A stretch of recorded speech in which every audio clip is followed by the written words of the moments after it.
My name is Hooten and welcome to the GenX Analytics YouTube channel. We're going to be going over an infographic that we posted on our Twitter. You can check that in the description and make sure you give it a follow. So the infographic that we're going to be looking at today is the top 15 gaming/play-to-earn projects in terms of social volume. So the first project on the list that we're going to take more of an in-depth look at is Axie Infinity. I'm sure a lot of you have already heard about Axie Infinity.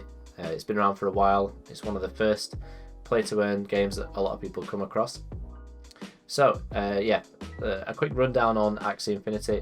You collect these monsters called Axies and you use them to complete PvE missions or fights and PvE fights. You basically have a team of 3 is the minimum amount. Each Axie has its own individual abilities, its strengths, its weaknesses, its own appearances, and you can see all that on the marketplace, and we'll have a quick look at that as well. The 2 tokens that are used within the Axie Infinity world are AXS and SLP. SLP is something called Smooth Love Potion. You use that for the breeding aspect of the game. SLP is the currency you also earn through playing the game. You can earn it through just the battles that you do, like the PvP battles and the PvE battles, but also through doing the daily quests, and I think they rotate daily as well, so just keep an eye out for that. I think that's the best way to earn it, is through the daily quests. The marketplace is something I mentioned before. If we go on the marketplace, click on the website, this is the dashboard of the Axie Infinity marketplace.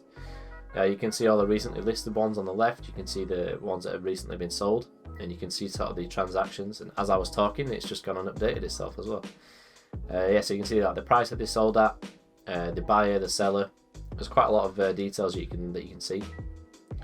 You can see that 5,980.5 Ethereum has been used in the Axie Infinity marketplace over the past 24 hours, which is huge. You can see the amount of sales as well on the left. Go to 7 days, you can see how much it's changed as well. At 30 days, over $690 million worth of volume. That's insane to think about for a game like this. If we head over to the marketplace, you can see a little bit about what I was talking about before. You can see that each Axie has its own class. You can see Beast, Aquatic, Bird, Reptile, Dawn. You've got quite a few different classes. Click on the third one. You can see that its class is the Reptile. You can see it's been bred 3 out of 7 times. You can see the current holder. It's got its own stats, body parts.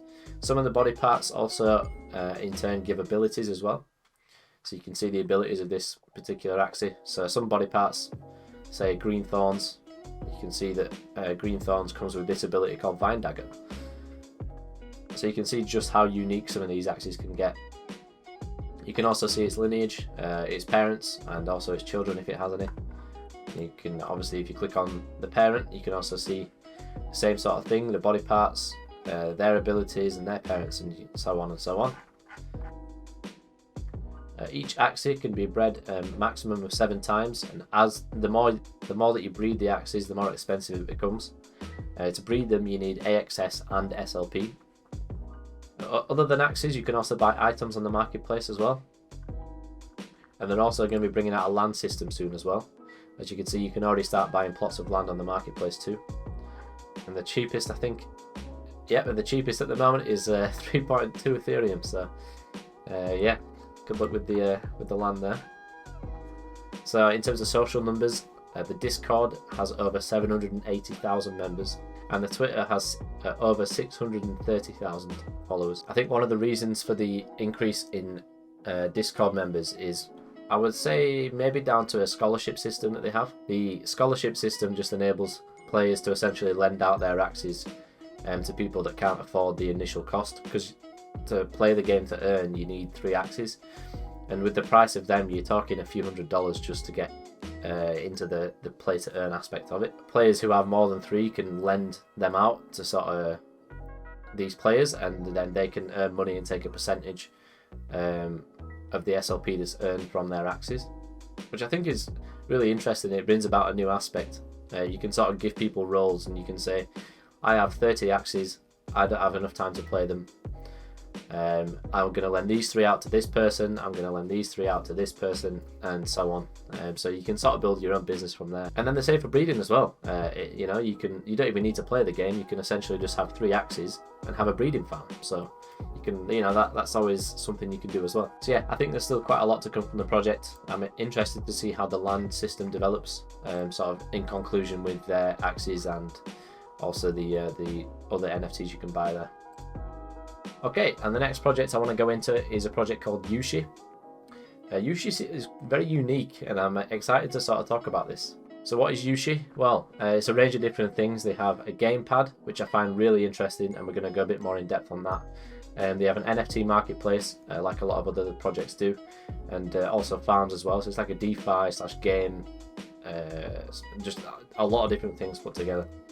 So basically, the gamepad is anyone that wants to sort of develop their game can use Yooshi's services, and the services that they provide are the NFT marketplace, the farming, so that you can sort of include the DeFi section of crypto into your games as well.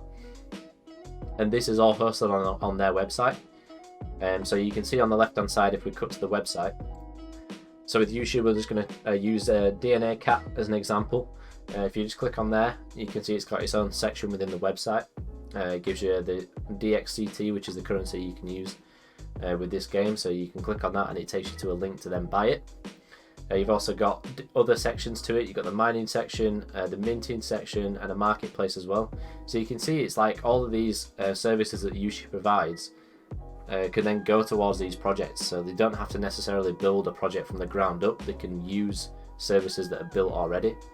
Which I find really interesting, and it's when you take a look at the Discord, it's kind of similar the way that they've designed that with the website as well.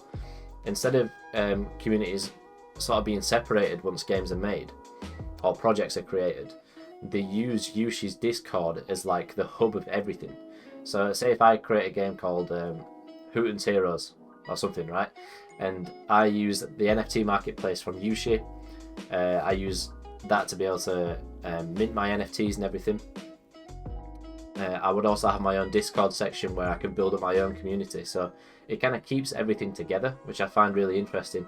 In terms of scaling, we're going to have to see how that sort of looks later on, because if these projects become really popular and they become as big as games like Axie Infinity, I mean there is a Discord limit, so you're going to have to branch out from the main Discord at some point.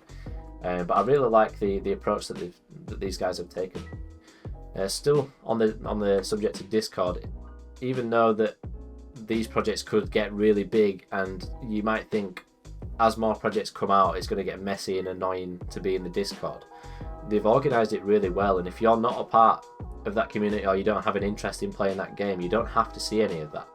They have all these different roles, so it's like you react to a certain role just by clicking on it, and then as soon as you do that, it gives you access to that community and all of their announcements and just general community like questions and stuff like that.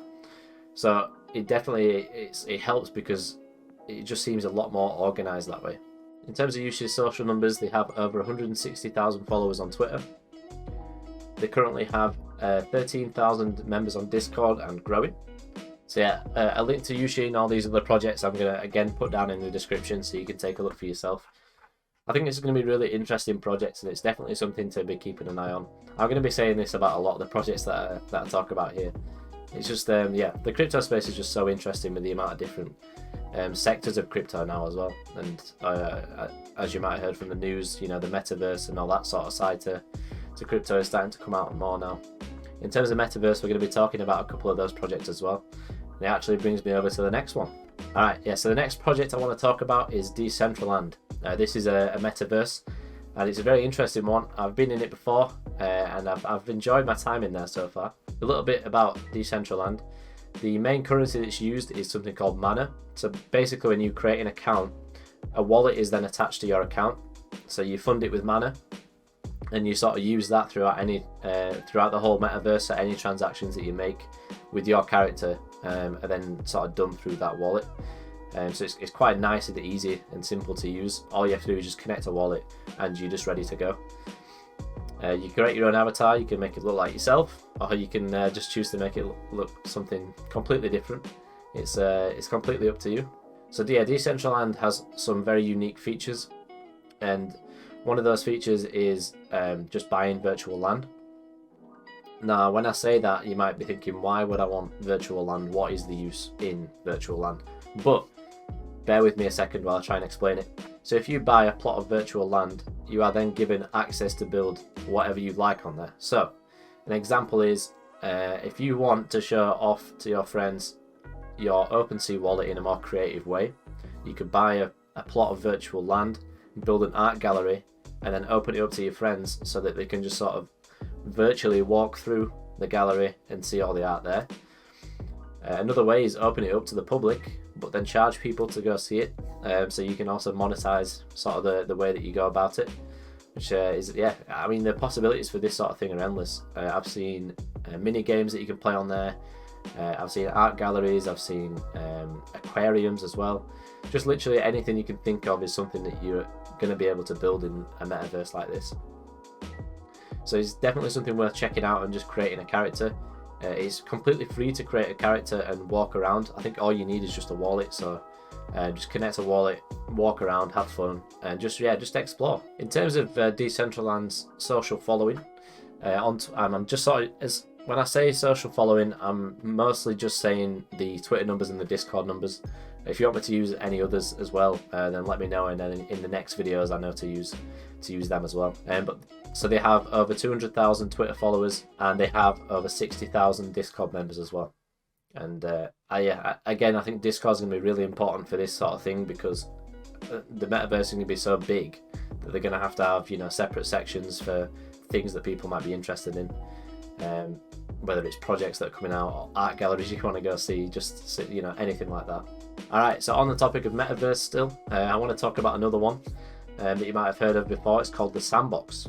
So the Sandbox is a metaverse where players can build, own and monetize their own virtual land with so they can monetize their own virtual land with virtual experiences. So they've got some pretty big partners in this space, and we're going to go into a little more detail about who those partners are a bit later and sort of what they've done. We're going to take a look at the marketplace now. So the marketplace is still in beta, but if we just cut over to the website, you can just quickly see some of the featured collections that are on there. And all of these collections are things that you can use or wear in the game. So you can see already some big partners that have, spoiler alert, that's what we're going to be talking about later, but you can see we've got Atari, Binance, CoinMarketCap, Gemini, we've got FTX down there as well. There's plenty of companies or people that have invested in the project and they've made their own sort of collections as well. So as we scroll down, you can quickly see the marketplace and you can see all the different things that you can use within the metaverse. And there's also a creator space which we can quickly just hover over. So here you've got something really cool. I find it really cool. It's called the Sandbox Game Maker. But having this in place basically means that anyone can build 3D games for completely free without having the knowledge of any coding, which means they can contribute to a metaverse that's constantly growing without having to learn some of the behind the scenes parts of it, I suppose. Behind the scenes meaning, you know, coding. So with this, it means you can create these 3D models and you can share them with people across the world in the metaverse, and people can use, you can basically monetize that, and you can charge people to then use these assets that you create yourself.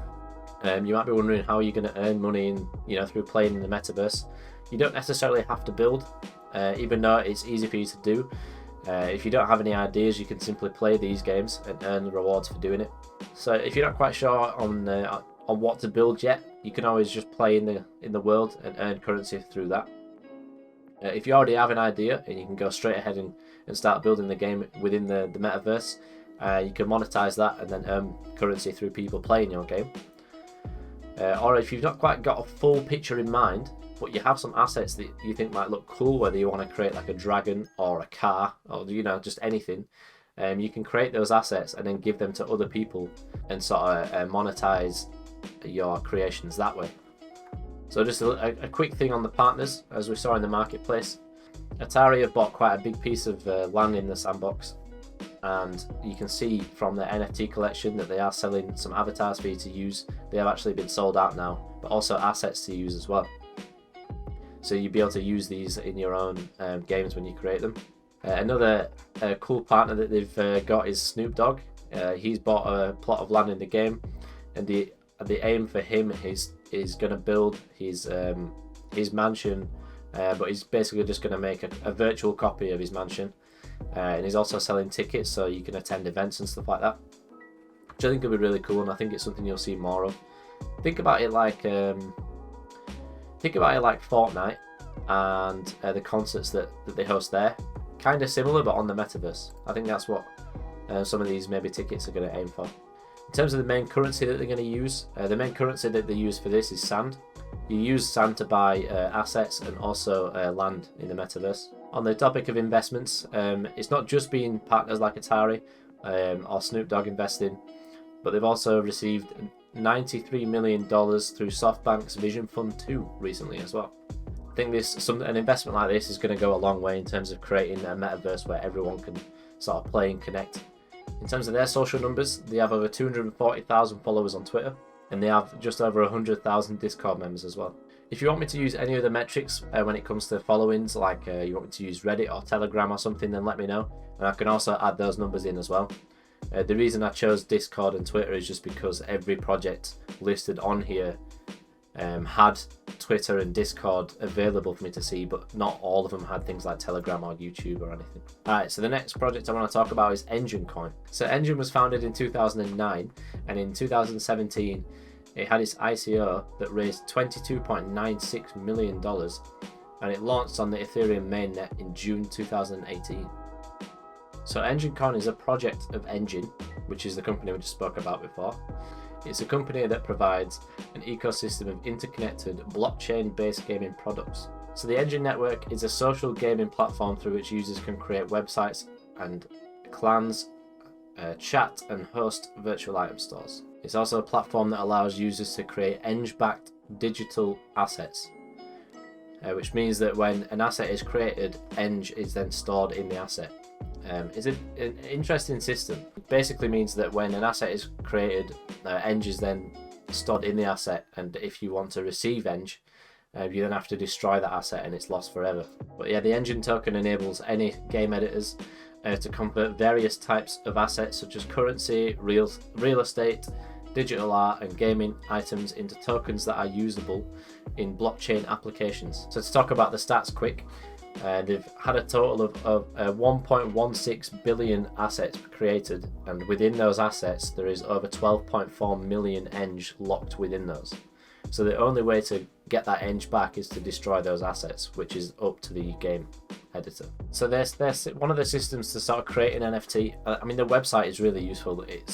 It gives a lot of sort of info about what they do, and even sort of like guides as well. Like they explain what NFTs are as well, which I find really useful. I think a lot of projects might skip past that sort of thing, but it can appeal to sort of the newer members of especially the NFT space. So on their platform you can create NFTs in literally minutes. You use an interface that they have to create NFTs on Ethereum. It means that you can bring over your Ethereum assets to JumpNet to benefit from a gas-free blockchain experience. And it's always nice to save on gas, especially with the Ethereum prices at the moment as well. For a lot of the NFT side of things, you're paying hundreds of dollars just in gas fees. So you can also add other things, like you can add more utilities to some of the NFTs that you create. So you can add something like a scratch code where you can scratch it off and it then reveals something. You can sort of make a discount like coupons and stuff like that as well. All of this you can sort of create using Enjin and sell to your user base. Another cool thing is that you can tie a QR code to some of these NFTs. Obviously you can use these to sort of print out and post across different places in the world, or you distribute it online. And it basically means that you can create essentially free airdrops to people that might go somewhere. So for example, I might be trying to hype a project up and I want to post 5 QR codes in 5 different cities in the UK or US or whatever. If you find those QR codes and scan it, you get a free NFT. It sort of enables you to do things like that.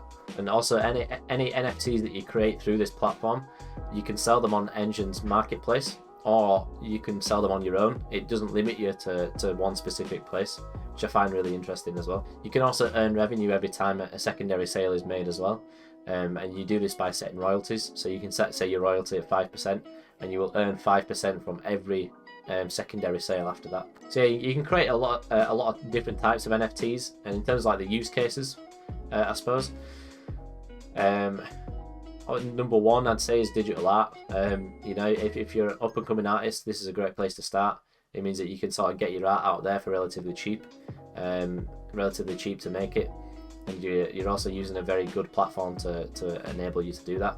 But NFTs don't just have to be digital art. You can also involve sort of clips in there. So if you've got some favorite sports clips or favorite clips from your life, you can even upload them as NFTs as well. If you have some music that you want to upload, maybe an album that no one's heard before, you can maybe create a pass where people buy these passes that then have access to songs that no one's heard or something like that. So in terms of the social numbers, Enjin has over 330,000 Twitter followers. In terms of the Discord numbers, it wasn't there on the website, so I haven't got an official one for us to sort of display their numbers. They have got a lot of other social platforms that they do use and that are listed on their website. They've got LinkedIn, they've got Telegram, Instagram, Reddit. You can see the numbers down there if you just scroll at the bottom of the website. In terms of their Telegram, we'll just use that as a replacement. They have over 60,000 members on their Telegram channel. So that's all the projects that we're going to go over in depth today. As you can see from the infographic, there is plenty more. And again, I will make sure to list all of them down below as well, so you can see and check them out for yourself. Again, with the timestamps, I'll make sure to add all the timestamps for the different projects that I've spoken about today, so you can quickly just get a rundown on the projects that only you are interested in. But yeah, before you go, I want to show one more thing real quick, and this is something I've discovered recently, and it does help me quite a lot when it comes to finding different projects. Because the NFT space is growing so rapidly and there's so many new projects coming out, not even just NFTs but metaverses, just crypto projects in general. There's a good website called NFTGO.io. So yeah, NFTGO is a good place for you to head over to. It gives you plenty of sort of analytics. So if you scroll down below, you can see all these different tabs. So you've got some newly added projects. It shows you what it's called and also the blockchain that it's based on. So we're going to go on one as an example. Let's go on Let's Walk. So you click on the project and you can see it's currently collecting the data still because it's quite new, but it gives you just a quick rundown of the project, and you can see the overview, its stats, who's holding it. It gives you a lot of information and it's there for free, so I would go and check that out. So yeah, I'll link this website down below so you can take a look for yourself. As you've seen from the tabs above, you can see that they do offer quite a lot and it is for free, so yeah, check it out. Yeah, so that's going to be everything for this video. If you enjoyed them, please leave a like, and also comment any thoughts that you might have as well. If you want us to talk about any particular projects next time, then yeah, by all means, let us know in the comments. Literally any feedback will help, so yeah, make sure you do that. So that's going to be it for this video. Make sure that you subscribe so you don't miss out on anything. And with that being said, I'll see you in the next video.